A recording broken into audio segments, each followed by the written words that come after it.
Hello বন্ধুরা, আজকে অনেক দিন পরে তোমাদের সামনে চলে এলাম। তো চলো সন্ধ্যাবেলা খাবো চাউমিন। তো সেই জন্য আমি চাউমিনের সমস্ত কিছু রেডি করেছি, আর চাউমিনটা হয়েও গেছে। মেয়ে খাচ্ছে, তার সাথে সাথে ওর বাবাও খাচ্ছে, আর তার পাশে কিন্তু আমিও খাচ্ছি।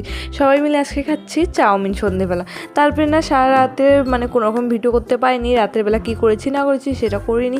তারপরে সকালবেলা আমি কী করলাম জানো তো, আজকে না ভীষণই আচার খেতে ইচ্ছে করছিল। ওয়েদারটা ভীষণ ড্যাম ছিল, চৌকোটাকে ওই পাশে ছিল, এই পাশে এনে রেখে দিয়েছি কারণ বৃষ্টি হচ্ছিলো। তো চলো এখন আমি এখানে আচারটা করে নিচ্ছি, বড়াইয়ের আচার, কুলের আচার। ভীষণ টেস্টি হয় খেতে। তো এখানে একটা লাস্টে মশলা দিয়ে দিলাম, ওই মশলাটা দিলে আরও টেস্টি হয় খেতে। তো তোমাদের কার কার এই বড়াইয়ের আচার মানে কুলের আচারটা ভালো লাগে নিশ্চয়ই কমেন্ট করে বলবে। আমার কিন্তু ভীষণই ভালো লাগে, মানে টক জাতীয় খাবারই আমার ভীষণ ভালো লাগে। তো আমার আচারটা হয়ে গেছে, আর এখন দেখো আমি বসে পড়েছি আচার খেতে, কারণ আচার খেতে কিন্তু ভীষণ ভালো লাগে। মেয়েকে একটু খাইয়েছি, এখন আমি কি সবটা নিয়ে বসে পড়েছি।